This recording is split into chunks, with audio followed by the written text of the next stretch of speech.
using movement in Firestorm, or total physical response. So I made a video on how to move in Firestorm, how to move your avatar around using the arrow keys or using your GUI here. So if you don't know how to do that, go and take a look at that. Movement in, or avatar movement in Firestorm, something like that. But in this video, I want to show you why we want to do that. And it's basically so that we can interact with our world and interact with others. So being able to walk around or run around allows us to do things. We can name things in world. So for example, actually let's start here. The way I started this whole movement thing is I made a little routine.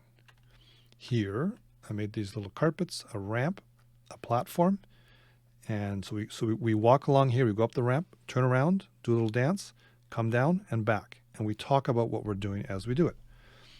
So for example, ani omed, okay? I am standing, okay? Ani omed. Achshav, right now, ani holech. Ani holech, I am walking. Ani omed, now I'm stood again, now I'm standing. Ani oleh, I'm going up, I'm ascending.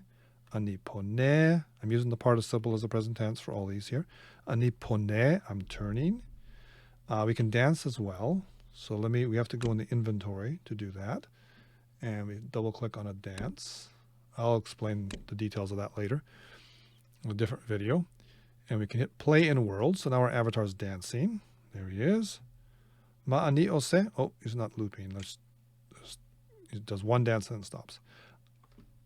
Ani roked. Ken? Ani roked. I am dancing. And then we can walk down. Ani yored. Okay. Ani holech. Get to the end of the carpet. V'ani poneh. Okay. So I just did a little routine. And as I did it, I said what I was doing. That's this idea here. Verb internalization drills, also known as total physical response. There is great utility in using a language while you are doing it, because it just wires your brain differently. You're not reading a chart and you're not reading off a page. You are producing it, and you're producing it as you do it. And so the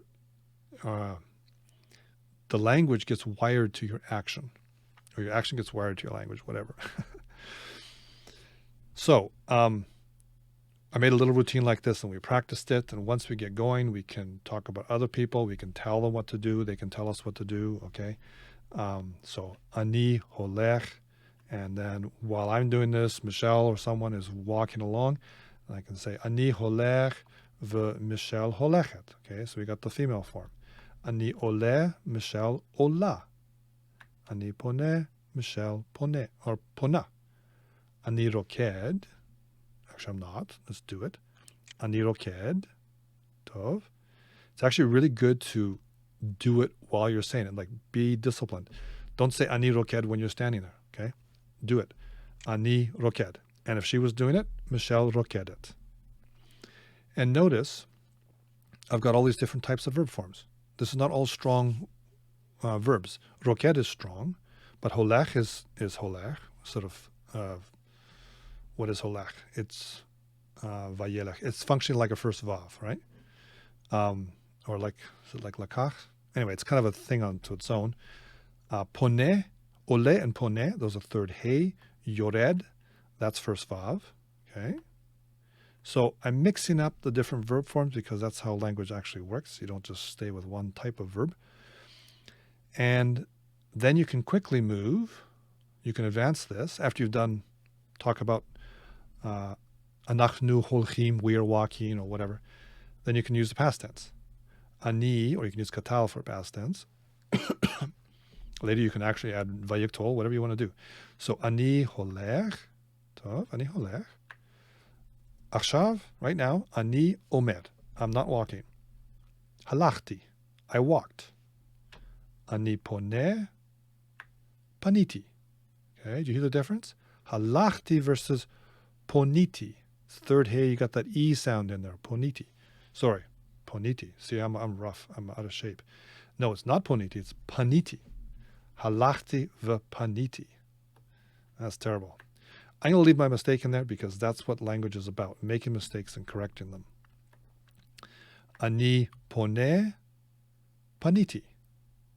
Tov. Ani roked. Ani, or I can say ani rakadati.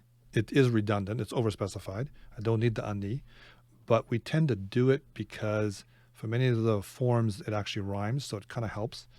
Maybe we get in bad habits of overspecifying everything, but rakadati. Ani rakadati, ata rakadata, you hear how it rhymes.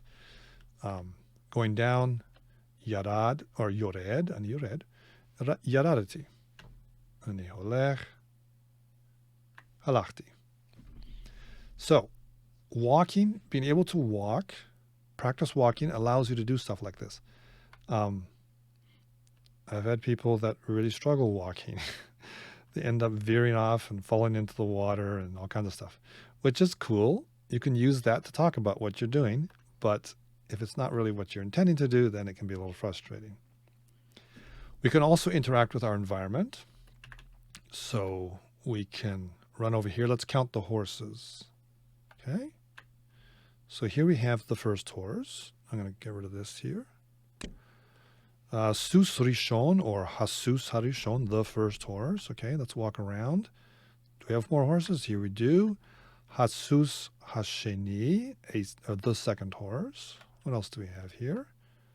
Oh, look at this. Tapuach, Hatapuach Hagadol, the big apple. Tapuach Gadol, a big apple. Hasus Hashishi, give you two over there.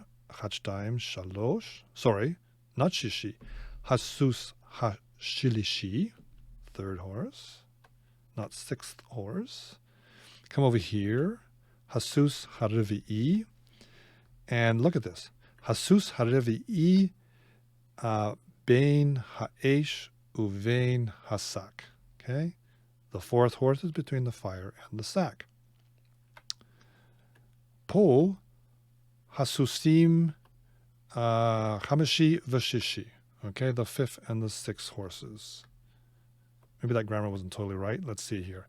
Hasus ha-chamashi v'hasus hashishi. We will make mistakes. We'll make all kinds of mistakes. But as long as we have some way to check, we can make progress. And if we get some modern Hebrew speakers or some people that have more utility, they can help us. And here we have the final horse, Hasus ha-revi'i. Oh, no, that ain't no horse. Ha-gamal. We have a gamal here, okay? Or we can go down here and we can sit on things. So I see these chairs here. Ani omed, I'm describing myself. I'm standing. And I can sit on here. And ani yoshev.